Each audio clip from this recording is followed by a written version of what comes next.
भाटी की हर मुलाकात अब सिर्फ मुलाकात नहीं मानी जाती। राजस्थान की राजनीति में उसके राजनीतिक मायने भी तलाशे जाने लगे हैं।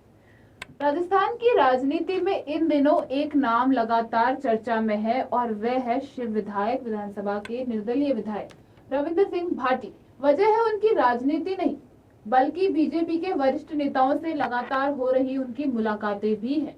राजनीतिक गलियारों में अब एक चर्चा तेजी से सुनाई देने लगी है कि जब भी बीजेपी का कोई बड़ा नेता किसी राजनीतिक विवाद, नाराजगी या चर्चाओं के केंद्र में होता है, तब रविंद्र सिंह भाटी उससे मुलाकात करके सुर्खियां बन जाती है। हालांकि ये महज राजनीतिक चर्चाएं हैं, लेकिन हर नई मुलाकात के बाद इन अटकलों को और बल जरूर मिल जाता है। कुछ हफ्ते पहले बीजेपी के वरिष्ठ नेता राजेंद्र सिंह राठौड़ से रविंद्र सिंह भाटी की मुलाकात ने खूब सुर्खियां बटोरी थी।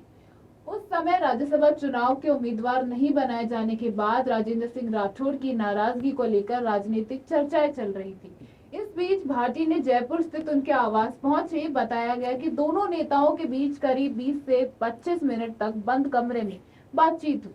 बाहर मौजूद लोगों को भी बातचीत की जानकारी नहीं दी गई। मुलाकात खत्म हुई, लेकिन उसके बाद राजनीतिक अटकलों का दौर शुरू हो गया। हालांकि ना राजेंद्र सिंह राठौड़ ने और ना ही रविंद्र सिंह भाटी ने कभी इस मुलाकात को लेकर किसी राजनीतिक संदेश की पुष्टि की है। अब एक बार फिर ठीक वैसी ही तस्वीरें सामने आई है। आज सुबह रविंद्र सिंह भाटी ने राजस्थान सरकार में मंत्री किरोड़ी लाल मीणा से मुलाकात की। आधिकारिक तौर पर इसे शिष्टाचार भेंट बताया गया, जिसमें जनहित विकास के मुद्दों पर चर्चा होने की बात कही गई है।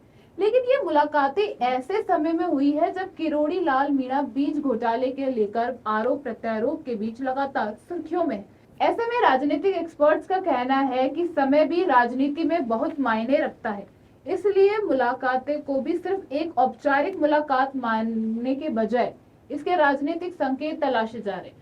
सोशल मीडिया पर भी तस्वीरों को लेकर तरह तरह की प्रतिक्रिया सामने आ रही है और लोग अपने अपने हिसाब से इसके मायने निकाल रहे हैं। राजनीतिक एक्सपर्ट्स का मानना है कि रविंद्र सिंह भाटी का झुकाव पहले से ही बीजेपी की ओर दिखाई देता रहा है। उनकी बीजेपी के कई वरिष्ठ नेताओं से लगातार बढ़ती नजदीकियां भी समय समय पर चर्चा का विषय बनती रही है।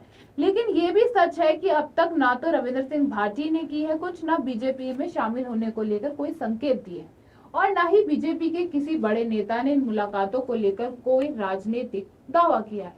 लेकिन राजनीति में कई बार शब्दों से ज्यादा तस्वीरें बोलती है और कई बार बिना कुछ कही ही बहुत कुछ कह दिया जाता है। यही वजह है कि रविंद्र सिंह भाटी की हर नई मुलाकात अब सिर्फ शिष्टाचार मुलाकात नहीं मानी जाती, बल्कि उसके पीछे छिपे संभावित राजनीतिक संदेश तलाशे जाने लगते हैं।